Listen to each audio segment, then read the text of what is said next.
Murió sin saber lo que había dentro.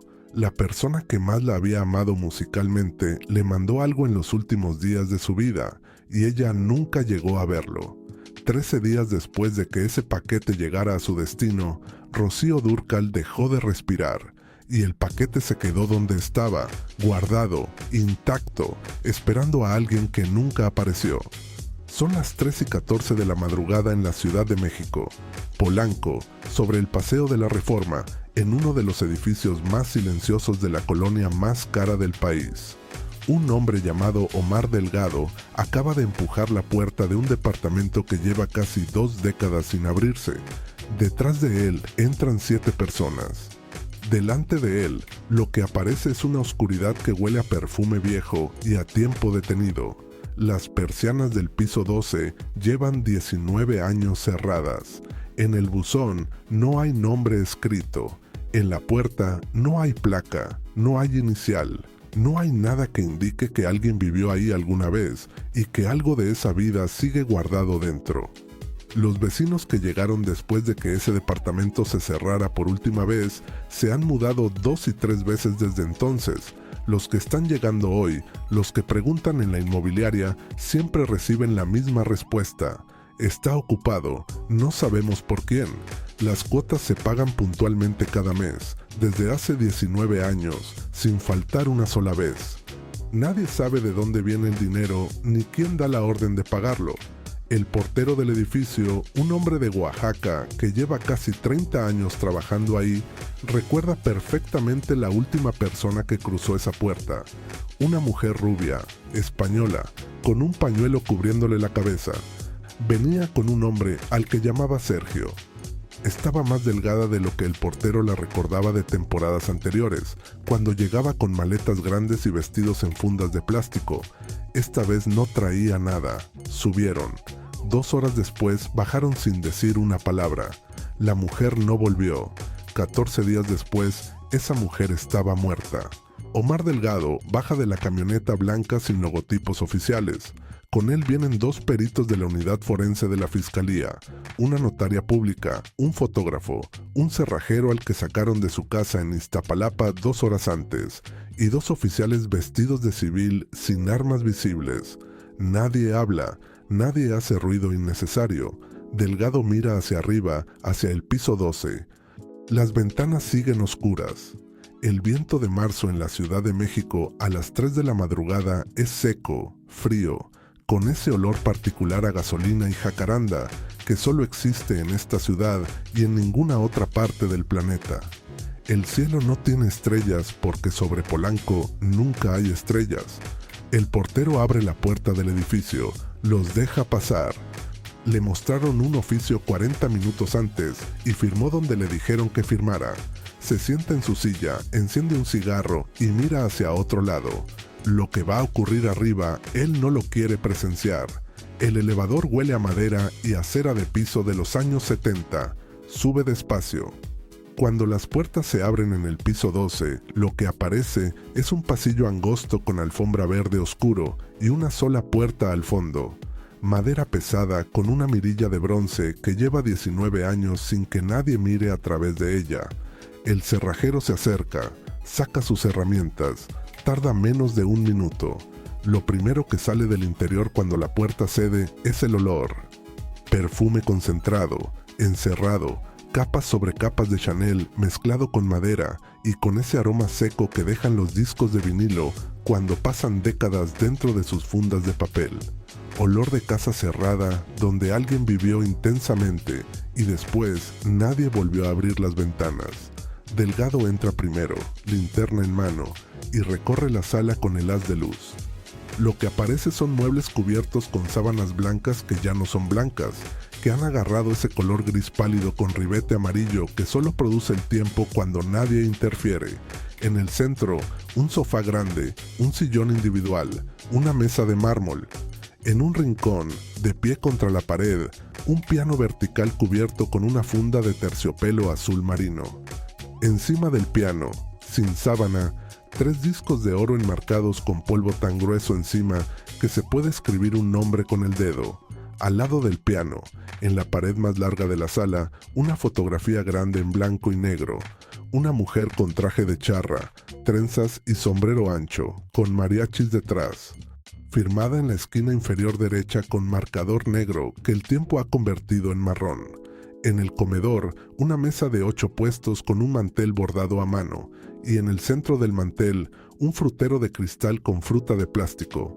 La ilusión perfecta de una casa habitada, todo preparado para una cena que nunca llegó. La recámara principal está al fondo de un pasillo corto. La puerta está entreabierta. Delgado la empuja despacio con el pie. La cama está tendida con un cubrecamas bordado en hilo azul. Las almohadas están ahuecadas como si alguien se hubiera levantado hace una hora. Encima del cubrecamas, una bata de seda color rosa pálido doblada por la mitad.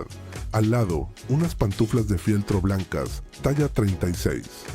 En la mesa de noche, un vaso de agua seco con una costra blanca en el fondo, unas gafas de leer con montura dorada y un libro boca abajo abierto en la página 193, 100 años de soledad, edición de 1967. El marcador entre las páginas es una foto pequeña, una niña pequeña en brazos de su madre. Atrás de la foto, escrita con pluma azul, una fecha. 1 de febrero de 2006, 2 meses antes de que la mujer que vivía en ese departamento muriera.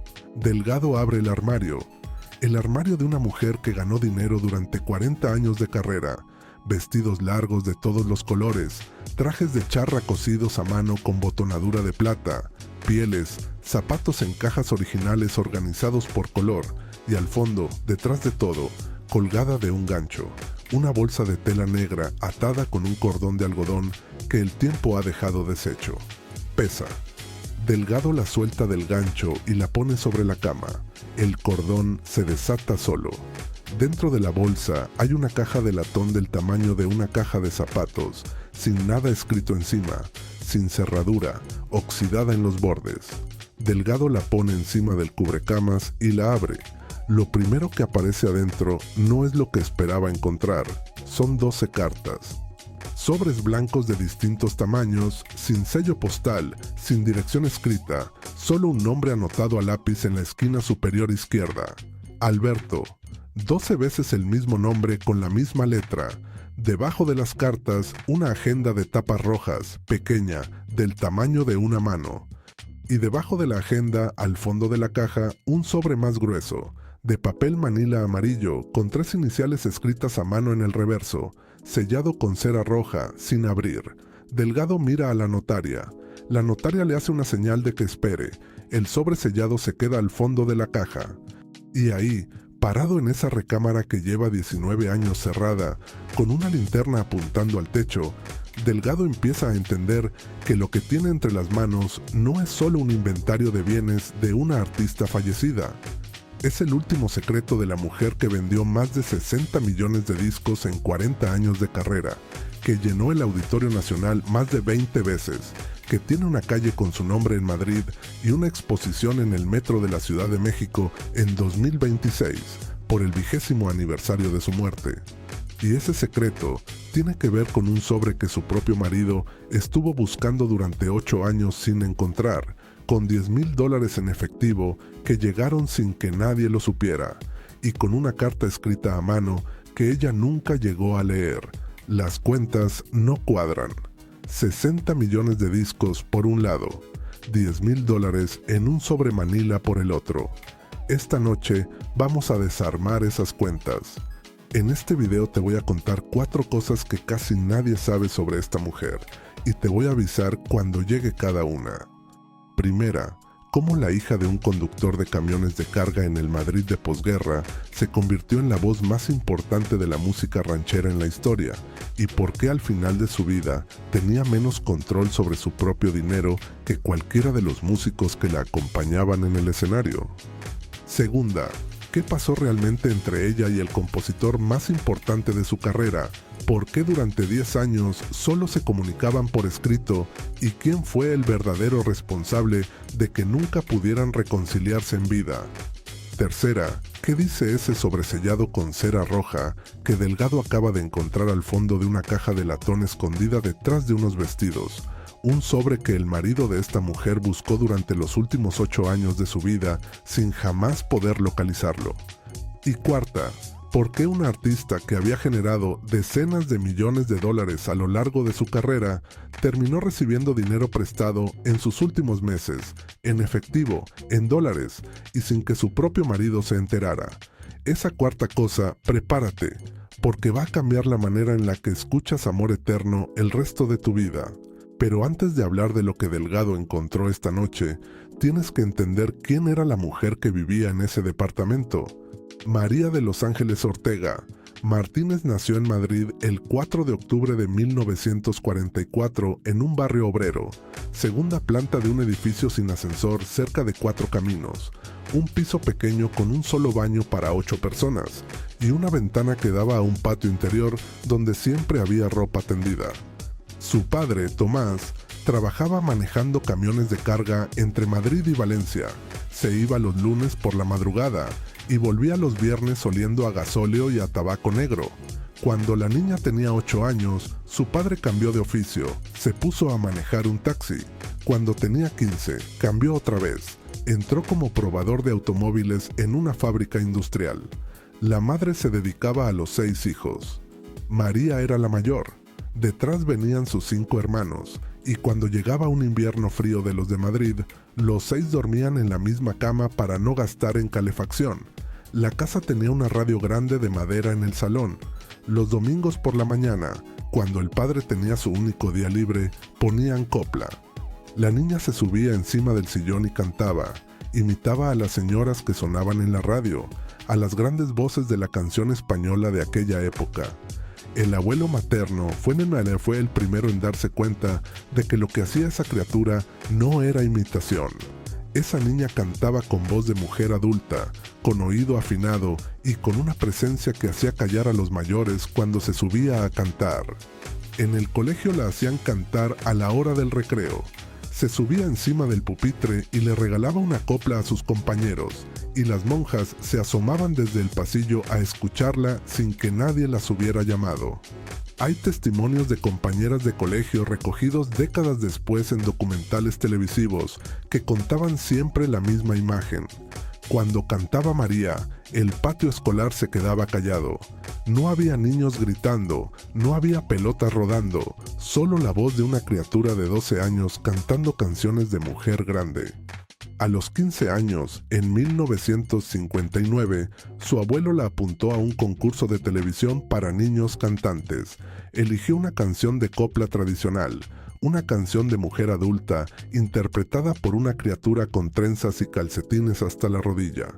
Cuando terminó su actuación, el estudio se puso de pie. En la casa del barrio obrero, el padre estaba sentado frente al aparato de televisión que la familia había comprado a plazos hacía 2 meses.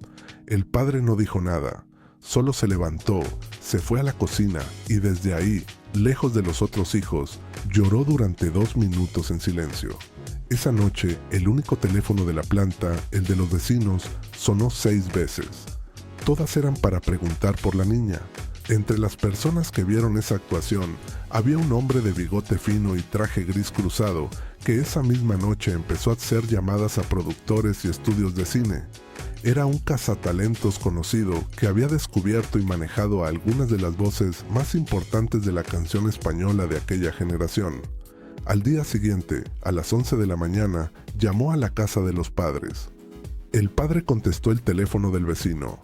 El hombre le dijo que iba a pasar esa tarde a tomar un café con ellos. Llegó con una carpeta de cuero marrón. Dentro había un contrato ya escrito, ya con el nombre de la niña puesto a máquina. Los padres no sabían leer contratos, firmaron lo que les pusieron delante. Esa misma noche, en el barrio obrero, el padre sacó una botella de vino de la alacena y la descorchó. La primera botella de vino que se descorchaba en esa casa en 5 años. La niña a los 17 años entró a su primer rodaje de cine. Necesitaba un nombre artístico porque el suyo no servía para los carteles.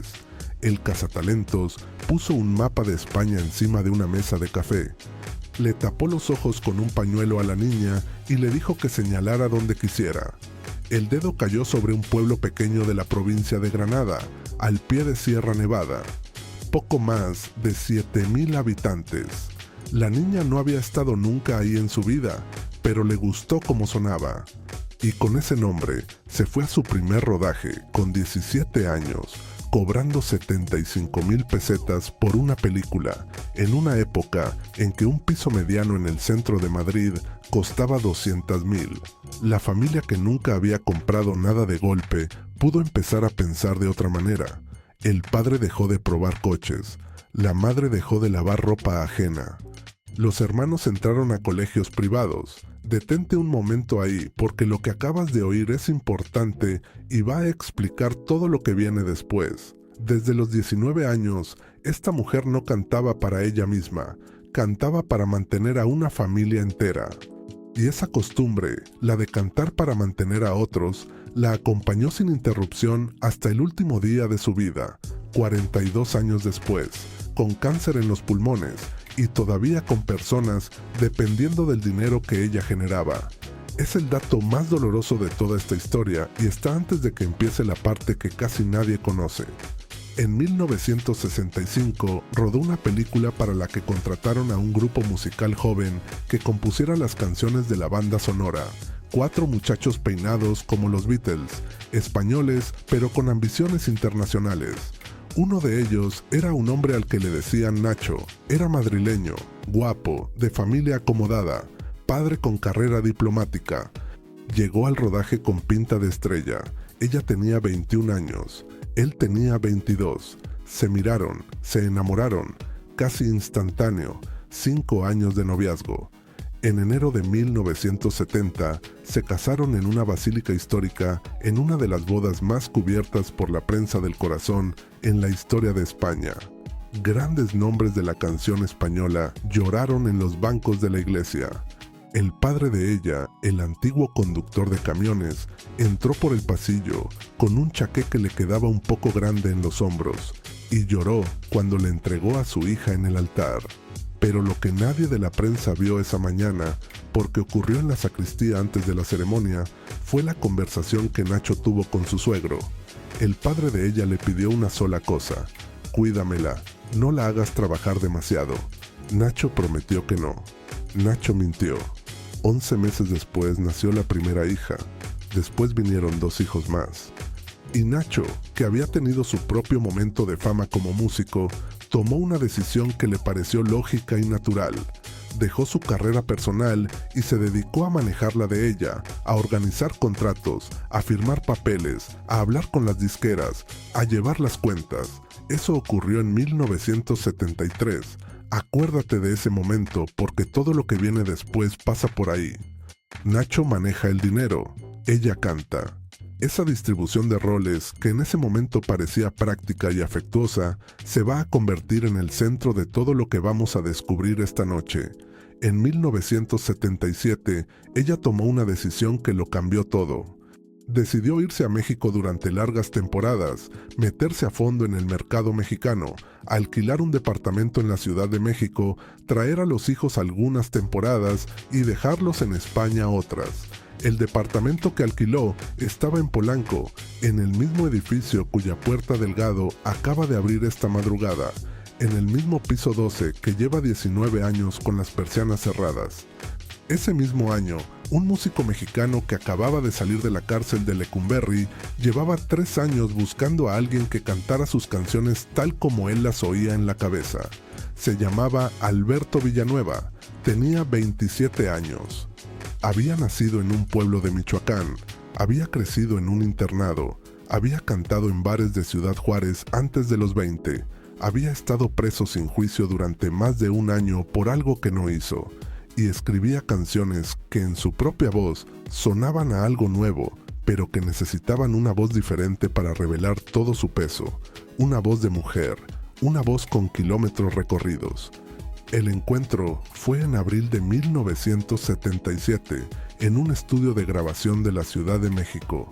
Un cuarto con paredes de corcho pintadas de marrón oscuro, un piano de cola alemán en el centro, una mesa de mezclas con lucecitas rojas y verdes, y una cabina de vidrio donde se paraba el cantante a grabar.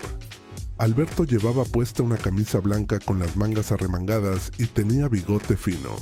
Estaba sentado al piano cuando ella entró con Nacho y un asistente que le cargaba un bolso. Los presentaron. Ella le estrechó la mano. Él le pidió que se sentara. Le puso frente a ella una cinta de carrete abierto, una grabación casera que había hecho esa misma semana en su casa con una guitarra y su propia voz. Y le dijo una sola cosa antes de darle al play. Esta canción la escribí pensando en una voz de mujer que yo nunca he escuchado, pero creo que es la suya. La cinta empezó a correr. Los primeros acordes fueron de guitarra sola, sin arreglo, sin orquesta, sin mariachi. La voz de Alberto entró con una humildad que no se parecía a nada que estuviera sonando en la radio mexicana de aquel año. Ella escuchó 2 minutos sin mover un dedo, sin mirar a Nacho, sin mirar al asistente, mirando la cinta mientras daba vueltas. Cuando la cinta se acabó, ella dijo una sola cosa: quiero cantarla. Iba a ser el primer corte del álbum que grabaría con canciones de él. Lo grabaron en 3 semanas. Salió al mercado a finales del 77. Vendió 4 millones de copias solo en el primer año en México, en Estados Unidos, en Venezuela. Ella pasó de ser la actriz española simpática a ser la señora, la española más mexicana, la reina de las rancheras. Y durante los siguientes 10 años, Alberto y María grabaron 7 álbumes juntos, más de 30 canciones, con mariachi, con orquesta y con guitarra sola cuando la canción lo pedía. Cada disco vendía más que el anterior. Cada gira llenaba más auditorios. Y también, durante esos mismos 10 años, ocurrió otra cosa. Se hicieron amigos del tipo de amigos que se forman cuando 2 personas tienen la misma clase de heridas y el mismo tipo de talento. Alberto venía de la pobreza brutal de los internados michoacanos. Ella venía de la casa de un taxista en un barrio obrero madrileño. Los 2 habían sido pobres. Los 2 habían salido con la voz. Los 2 sabían lo que era firmar contratos sin entenderlos. Los 2 sabían lo que era tener a una familia entera colgando del ingreso propio. Nacho tenía una opinión distinta sobre Alberto. No decía nada en público. En privado le decía cosas a los hijos. Alberto es raro. Alberto tiene problemas. Alberto es una mala influencia. Los hijos repetían esas frases muchos años después en entrevistas, cuando ya eran adultos. La hija mayor, Carmen, lo contó en una charla con una revista española en 2014. La madre nunca habló mal de Alberto. El padre, siempre. En 1986 ocurrió algo que nadie ha contado bien, porque los protagonistas no quisieron contarlo, pero los hechos que rodean lo que pasó están documentados. Alberto entró en una pelea brutal con su disquera, una pelea por derechos de autor, por regalías mal pagadas, por canciones registradas a nombre de otros. La pelea duró 8 años. De 1986 a 1994. Durante esos 8 años, Alberto se negó a grabar nuevos discos como medida de presión contra la disquera. Siguió dando conciertos, pero no grabó, y entró también en pleito cruzado con otras disqueras que manejaban artistas que habían grabado canciones suyas, incluida la de ella. Los 2 estaban amarrados al mismo barco, y el barco se estaba hundiendo. Ella tenía un contrato que la obligaba a grabar canciones de un solo compositor principal, y ese compositor era Alberto. En medio de la pelea de él con la disquera, a ella le llegó un sobre de los abogados. Una sola hoja con un solo mensaje. Señora, hasta nuevo aviso. Usted no puede cantar las canciones escritas por este compositor, ni grabarlas ni interpretarlas en sus conciertos. Firmado Departamento Legal. Hay una escena que podemos imaginar porque la contó Carmen, la hija mayor, en una entrevista larga que dio para una miniserie televisiva producida años después. Carmen tenía 15 años. Su madre estaba sentada en la mesa de la cocina de la casa de Torrelodones, con un sobre grande de la disquera y una hoja con el oficio delante. La madre la leía, la releía, levantaba la vista, volvía a leer. Nacho entró con una taza de café en la mano. Le preguntó qué pasaba. Ella le pasó la hoja. Nacho leyó rápido, miró a su mujer y le dijo una frase que Carmen se acuerda exacta. Pues tendrás que cantar otras cosas. No era tan fácil. Ella había grabado 7 álbumes de canciones de Alberto. Su repertorio en vivo dependía completamente de él. Las canciones por las que la gente iba a los conciertos, las que ella sabía cantar mejor que nadie en el planeta, de la noche a la mañana, por una pelea que él tenía con una disquera, ella dejaba de poder interpretarlas. Grabó un disco nuevo en 1988 con canciones de otro compositor y fue un éxito, 3 millones de copias. Pero en cada concierto alguien del público le gritaba el nombre de la canción más famosa de los dos y ella tenía que quedarse callada porque había un contrato firmado que le prohibía hacerlo. En algún momento de ese mismo año, Alberto y ella dejaron de hablarse. Nadie sabe exactamente dónde, ni cuándo, ni por qué. Las versiones son varias. La más romántica dice que él mandó una cámara de televisión a grabar el rodaje de un videoclip suyo en Puerto Vallarta sin pedirle permiso, y que ella se enojó tanto que le colgó el teléfono para siempre. La más práctica dice que el pleito fue por dinero, por porcentajes, por quién ganaba más con los discos compartidos. La más cruda, que la contó años después un productor que trabajó con los dos, fue esta. No fue por dinero, fue por quién era más importante de los dos. Una lucha de divos. Lo que sí está documentado, porque ella misma lo contó en un programa de televisión en 1993, es que durante los años que no se hablaron se mandaban cartas, no por correo, ni por fax, ni por teléfono. Las cartas pasaban por debajo de las puertas de los hoteles cuando por casualidad coincidían en la misma ciudad. Lo dijo textual, le mandaba una carta por debajo de la puerta preguntándole cómo estaba. Él contestaba por debajo de la puerta al día siguiente, y así nos hablábamos. Era una tontería, éramos dos adultos que no podían mirarse la cara. 10 años de cartas por debajo de la puerta. Ese es el dato más doloroso de esta historia. Y es real, está grabado en cinta de televisión. En 1997 intentaron una reconciliación. La disquera necesitaba un disco nuevo de los dos para cumplir un contrato pendiente. Les armaron una producción, grabaron en California, convocaron al productor de confianza. Ella llegó con Nacho, Alberto llegó solo. Desde el primer día del estudio las cosas no funcionaron. Grababan por separado. Ella ponía su voz por la mañana, él ponía la suya por la tarde. Cuando se cruzaban en el pasillo del estudio, se saludaban con la cabeza y no hablaban. El disco se terminó a medias. Ella se fue a España antes de tiempo. Nunca se tomaron la foto de portada los dos juntos. La portada fue un trabajo de diseño gráfico. 2 fotos separadas, cada uno con su fondo blanco. Un diseñador que los juntó en una misma imagen. El productor lo contó todo años después. Quedó esa herida medio abierta. Eso fue lo más triste, que no hubo nada que diera paz cuando ella murió. Porque sí, ella se murió primero. Volvamos al departamento de Polanco. Delgado está sentado en el comedor. La notaria ha levantado ya un acta de lo encontrado hasta este momento. 12 cartas firmadas por Alberto, una agenda roja, un sobre manila sellado con cera roja sin abrir. Las cartas Delgado las saca una por una con guantes de látex. Las abre con cuidado. El papel es frágil. Las cartas son cortas, entre 2 y 4 líneas cada una. Están fechadas entre 1988 y 2006. La primera es de agosto de 1988, desde un hotel en la Ciudad de México. Marieta, me dijeron que estás en el piso 12. Yo estoy en el 10. No subo porque no sé si te voy a molestar. Solo quiero saber si estás bien. La segunda de 1990, desde Las Vegas. Estoy en el mismo hotel donde actúas en 3 semanas. Si me dejas pasar a saludarte, avísame. Si no, lo entiendo. La quinta de 1995, desde Miami. Sé que tu hija se casó. No fui porque no me invitaron. Entendí.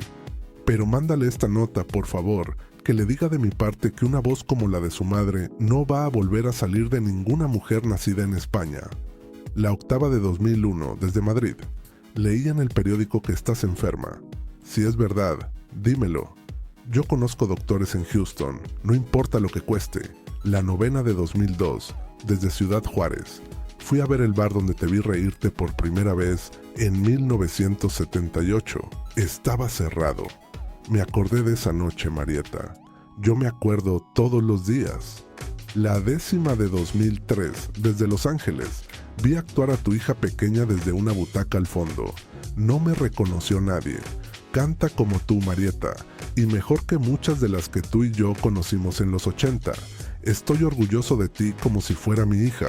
La 11ª de 2005, desde Madrid. Me dijo Sergio que no estás bien. No sé si mis cartas te llegan. Si me estás contestando, tus respuestas no me llegan a mí. Voy a seguir mandando. Y la 12ª, sin fecha, sin lugar, escrita en una servilleta de papel. No sé si vas a leer esto. Tenía que decirte algo. Ya te lo diré cuando nos veamos. Esa última carta llegó al departamento a través de Sergio, el administrador del espacio. Un hombre que ella había conocido en los años 80, que se encargaba de todo lo que ella necesitaba cuando estaba en México y que era el único intermediario que ella había aceptado para comunicarse con Alberto durante los últimos 2 años de su vida. Ese hombre murió en Buenos Aires 13 años después de ella. Se llevó a la tumba todo lo que sabía. Lo único que quedó fueron estas cartas, la agenda y el sobre que nunca se abrió. Delgado levanta la mirada hacia la notaria. Le pregunta una sola cosa, si el sobre está intacto. La notaria se acerca, mira bajo la luz de la linterna, toca los bordes con una pinza de metal. El sello está intacto. Nadie ha abierto este sobre en 19 años. Delgado lo pone sobre la mesa del comedor. La acera roja tiene un escudo marcado, el sello propio de Alberto, el que usaba para firmar documentos privados, el que usaba cuando no quería que nada quedara a medias. Pero antes de que Delgado abra ese sobre, tienes que saber otra cosa. Lo que ocurrió mientras ella estaba en ese departamento de Polanco recibiendo cartas, lo que Nacho hacía al mismo tiempo en Torrelodones, porque Nacho no estaba quieto. Mientras ella iba y venía entre España y México, mientras entraba y salía de hospitales en 2003 y en 2004, mientras se debilitaba semana a semana, Nacho empezó a hacer movimientos con el patrimonio. Movimientos que nadie en la familia supo hasta varios años después de su muerte. Los descubrió Carmen, la hija mayor, cuando pidió a sus abogados una auditoría completa de los bienes en 2008. Lo que encontraron fue lo siguiente. Ella había firmado un testamento en 1992 en el que declaraba un patrimonio de 2 millones de euros entre propiedades en Madrid, en una costa española, en Torrelodones, joyas y derechos de autor futuros. La parte principal iba para Nacho como heredero legal y una parte para los hijos. Pero unos meses antes de morir, ella hizo algo inusual. Donó en vida. A sus 3 hijos les pasó en plena propiedad un apartamento grande en el paseo principal de Madrid para que quedara fuera del reparto, para que nadie se lo tocara, ni siquiera Nacho. Esa donación fue la primera pista. Cuando ella murió en 2006, toda la familia se reunió e hicieron duelo. Durante el primer año acordaron no tocar el reparto. Al año siguiente se distribuyó lo declarado. Nacho se llevó la parte del cónyuge. Los 3 hijos se llevaron sus partes correspondientes. La prensa del corazón publicó la cifra en portada. Todos los medios hablaron de la herencia de la reina de las rancheras. 2 millones de euros. Eso era lo que dejaba una mujer que había vendido 60 millones de discos en 40 años de carrera, y ahí podría haber terminado la historia. Pero Carmen empezó a pedir documentación. Y Antonio, el hijo varón, empezó a preguntar por cosas que recordaba de la infancia. Un apartamento en Miami al que iban de vacaciones cuando tenía 12 años, una casa en Polanco donde su madre lo recibía en gira, una empresa con nombre raro que Nacho mencionaba cuando hablaba por teléfono en el despacho, una empresa de las Islas Caimán. Carmen y Antonio contrataron un abogado en 2008. La investigación encontró, entre otras cosas, lo siguiente: un apartamento en Miami Beach a nombre de una sociedad constituida en las Islas Caimán, cuya propiedad respondía a un fondo a nombre de Nacho, que ella había usado 3 veces en toda su vida, pero al que Nacho iba con más frecuencia, a veces solo, a veces con personas que los hijos no conocían. Un departamento en Polanco, ese mismo, el que Delgado acaba de registrar esta madrugada, a nombre de una sociedad mexicana armada en 1987 entre Nacho, el administrador argentino llamado Sergio y un abogado mexicano llamado Ernesto Valls. Ella aparecía en los papeles, sí, pero no como dueña, aparecía como usuaria. Podía entrar, podía dormir ahí, podía pasar temporadas largas cuando grababa en México. Lo que no podía era venderlo ni incluirlo en su testamento. El día que ella muriera, ese departamento seguía siendo de la sociedad, y la sociedad respondía a Nacho y a sus socios. Ella había firmado esos papeles hacía 20 años sin leerlos. Nacho sí los leyó. Nacho se aseguró de que quedaran así. 3 cuentas bancarias en Miami. Las tarjetas de débito llegaban a nombre de ella, pero para mover dinero real, para sacar una cantidad significativa, la firma que valía era la de Nacho. Los hijos nunca supieron quiénes eran las otras personas que podían firmar por encima de su madre. Una colección de joyas valorada en más de 500,000 euros que no aparecía en el testamento. Joyas que ella usó en portadas de discos, en sesiones de prensa, que aparecen en fotografías de archivo, pero que nadie supo dónde terminaron hasta que Carmen las encontró en una caja fuerte de una localidad costera que Nacho mantenía en un banco a nombre de una familiar suya. Patrimonio total real estimado, sumando lo declarado y lo que no estaba declarado, el doble de lo que ella había declarado en su testamento. ¿Quién manejaba todo eso? Los hijos demandaron al padre en 2009. El pleito duró años. Nacho se defendió diciendo que parte de ese patrimonio era suyo personal, no de ella. Los hijos respondieron diciendo que si era de él, ¿por qué había bienes registrados con el nombre de la empresa familiar de ella? La abogacía se entrampó. La prensa del corazón se alimentó de los titulares. La hija menor se mantuvo al margen. Los otros 2 pelearon hasta el final. El abogado cometió un error. Filtró a la prensa detalles privados del pleito. La justicia española lo condenó años después a pena de prisión, inhabilitación profesional y multa. El abogado terminó la carrera sepultado por su propia filtración. Nacho murió en 2014 en el chalet de Torrelodones, solo en el dormitorio principal, la misma cama donde ella había muerto 8 años antes. No dejó testamento claro sobre lo que pasaría con los bienes que no habían sido aclarados. Los hijos heredaron por defecto. El pleito se cerró, pero el departamento de Polanco siempre fue un problema aparte, porque estaba a nombre de una sociedad mexicana. Nacho nunca tuvo las llaves. Ella nunca se las dio.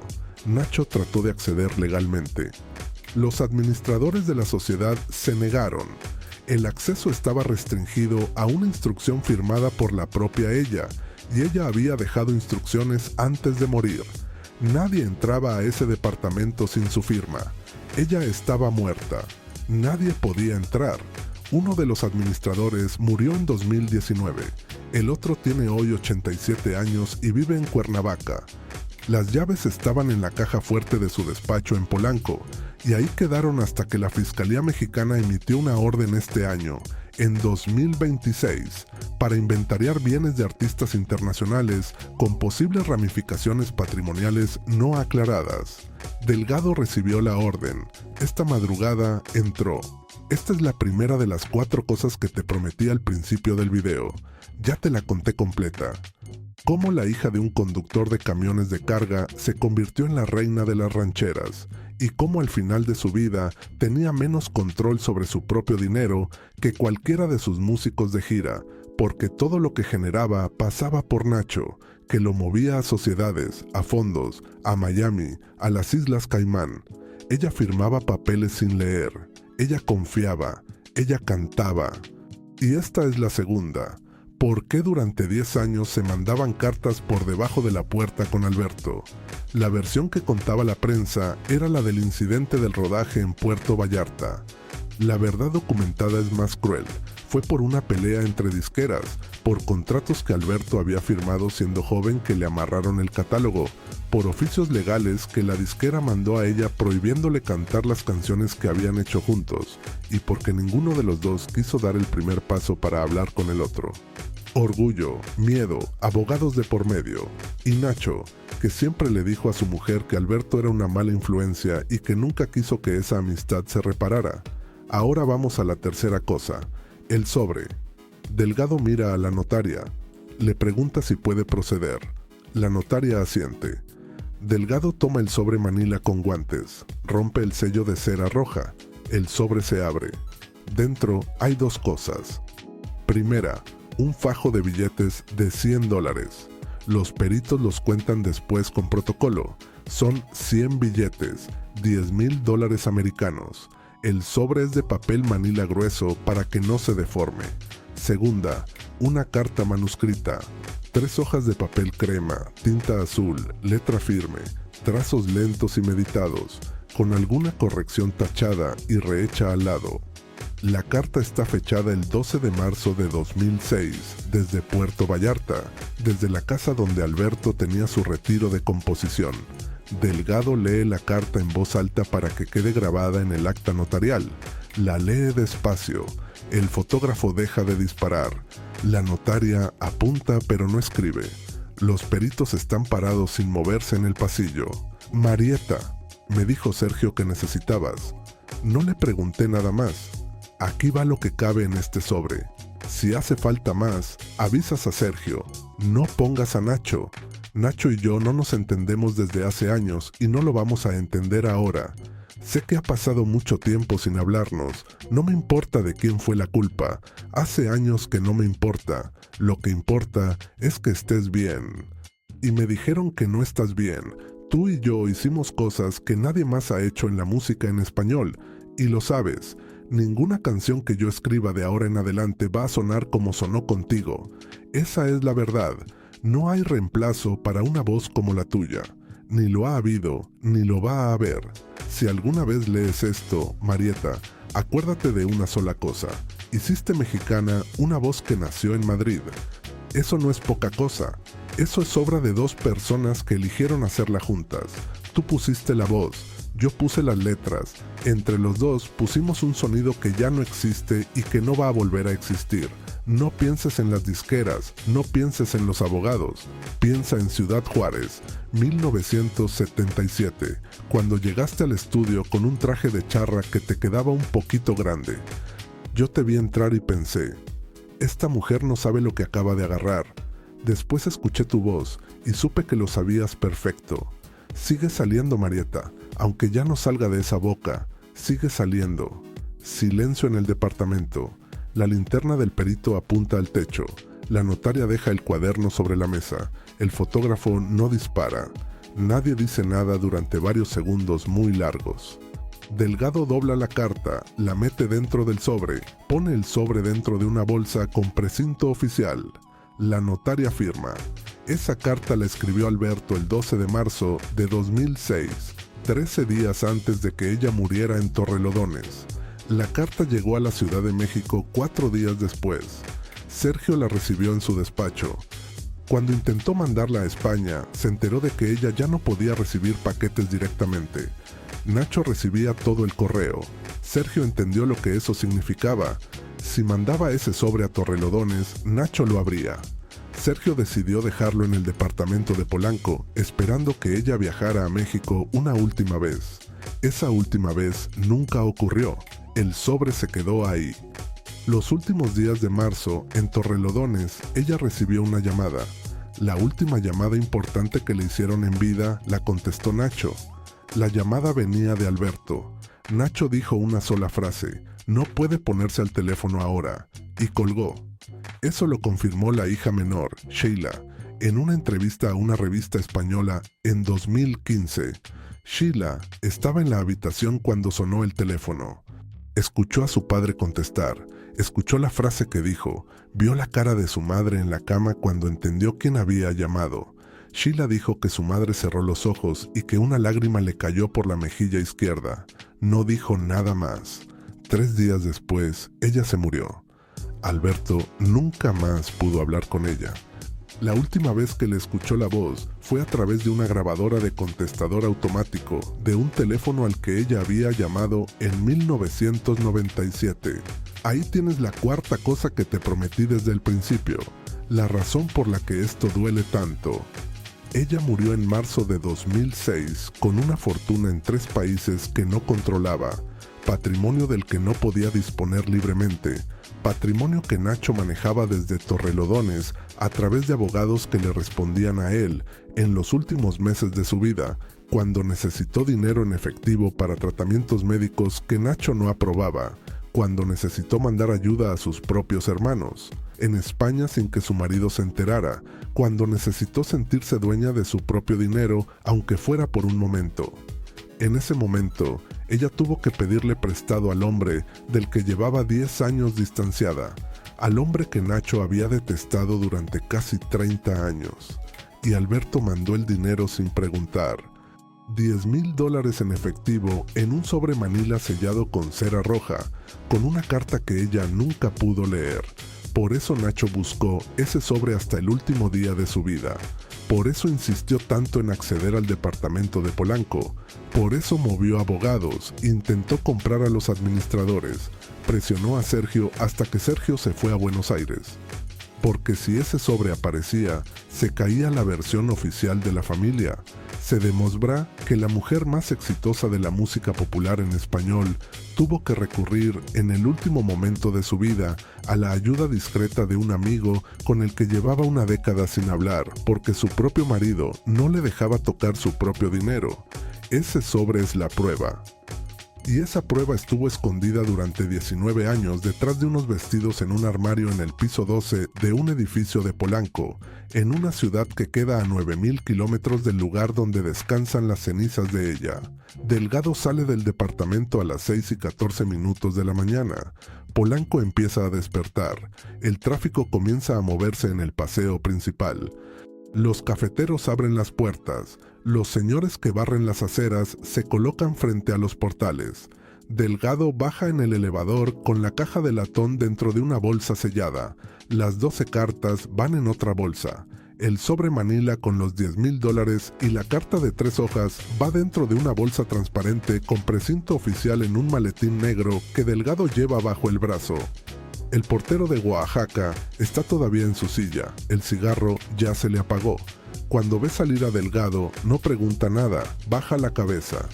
Delgado le dice 3 palabras al pasar. Gracias, señor. Buenos días. El portero no responde. Hay cosas de las que no conviene ser testigo en este barrio. La camioneta arranca. Delgado se sube al asiento de adelante. Uno de los oficiales pone la radio. La canción que suena no la pusieron a propósito. Es la programación normal de la emisora a esa hora. Es Amor Eterno, la versión que ella grabó en 1984. Delgado no apaga la radio. La camioneta toma reforma. La canción llega a la segunda estrofa y la voz de ella sube como la recuerdan todos. En el asiento trasero, entre las cajas de evidencia, van las 3 hojas de la carta de Alberto. La última frase de esa carta está escrita con letra firme, sin ornamentos, como firman los hombres que ya no tienen nada que esconderle a nadie. Sigue saliendo Marieta, aunque ya no salga de esa boca. Sigue saliendo esa voz que nació en un barrio obrero de Madrid en 1944, en una casa sin dinero donde sonaba una radio de madera los domingos por la mañana. Esa voz que dejó de salir de esa boca en marzo de 2006 en una casa de las afueras rodeada de pinos y encinas. Esa voz que siguió vendiendo discos hasta 2026, cuando el metro de la Ciudad de México le hizo una exposición por los 20 años de su muerte. Esa voz sí siguió saliendo. Alberto tenía razón. Lo que ya no siguió saliendo fueron las respuestas a las preguntas que este sobre levanta ahora. ¿Cuántos sobres más mandó Alberto que sí llegaron a sus manos? ¿Cuánto dinero en efectivo se movió entre México y España por canales discretos durante los últimos 2 años de su vida? ¿Qué habría pasado si el teléfono de Torrelodones no lo hubiera contestado Nacho aquella tarde de marzo de 2006? ¿Habrían hablado? ¿Habría llegado a leer la carta? ¿Habrían tenido una última conversación real después de 10 años de cartas deslizadas por debajo de puertas de hotel? Esas preguntas se quedan sin respuesta, probablemente para siempre.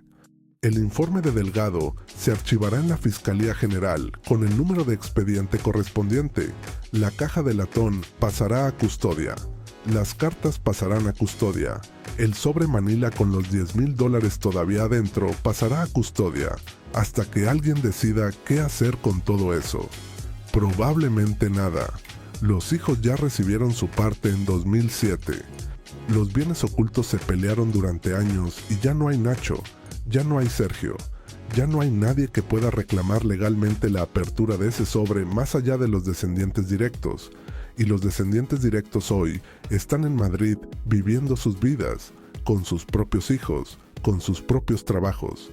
Probablemente no quieren volver a abrir esa herida, pero la herida ya está abierta. El sobre ya se abrió, la carta ya se leyó. Los $10,000 que Alberto mandó en marzo de 2006 siguen dentro del sobre. No se los ha gastado nadie. Son los dólares más intactos del mundo, los últimos que ella iba a recibir, dólares que nunca llegó a tocar, y la carta es de todos ahora. Las 3 hojas manuscritas que Alberto escribió a mano en su casa de retiro en la costa, 13 días antes de que ella muriera. La carta que Nacho buscó durante 8 años. La carta que Sergio guardó durante 13 años. La carta que se quedó 19 años dentro de una caja de latón, detrás de unos vestidos en un armario en Polanco, en una ciudad que queda al otro lado del océano del cementerio donde descansan sus cenizas. Esa carta contiene la última línea que Alberto le escribió a ella. Y esa última línea ya la sabemos todos, ya la podemos llevar con nosotros también. Sigue saliendo, Marieta. Aunque ya no salga de esa boca. Y ahí abajo, mientras tú escuchas esto, la voz de ella sigue saliendo en la radio, en los discos, en los videos que suben cada año nuevas generaciones, en la estación del metro de la Ciudad de México, en el barrio de Madrid donde creció, donde hay una glorieta con su nombre, y en el pueblo de Granada que eligió al azar, con los ojos vendados cuando tenía 17 años. Y en la voz de su hija pequeña, cuando canta canciones de mariachi con una tristeza en los ojos que ninguna otra cantante de su generación puede imitar, la voz sigue saliendo. Delgado llega a las oficinas de la Fiscalía General a las 7 de la mañana. Baja de la camioneta con el maletín en la mano, entrega el inventario, firma el acta, se va a su casa a dormir 4 horas. Esa noche, cuando se siente a cenar, encenderá la radio, una emisora que tiene en automático desde hace años. Y si lo que suena es Amor Eterno, como suena algunas noches, Delgado la va a escuchar hasta el final por respeto a lo que vio esta madrugada. Y antes de que termine esta noche, hay algo más que vale la pena mencionar. Mientras Delgado sellaba ese departamento de Polanco, a varios miles de kilómetros de ahí, en Los Ángeles, California, había otro expediente esperando. Una avioneta que cayó sobre la Sierra de Nuevo León en diciembre de 2012. Una mujer dentro que iba vestida de rojo.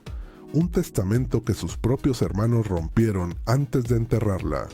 Una bodega cerrada en Encino, California, que lleva 13 años sin que nadie pueda entrar legalmente, y miles de millones de dólares en regalías que se siguen generando cada año. El siguiente cateo va por ella. Este contenido es una obra de ficción narrativa creada con fines de entretenimiento. Todos los eventos relacionados con el registro del departamento, los documentos descritos, las cartas, los objetos y las circunstancias narradas en este guión son invenciones del autor. Los datos biográficos utilizados provienen de fuentes públicas verificables.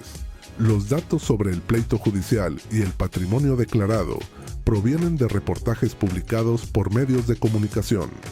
Ninguna afirmación constituye una acusación de hechos reales contra ninguna persona viva o fallecida. Las opiniones expresadas son del narrador ficticio. Para información verificada sobre los temas abordados, consulte fuentes periodísticas directas.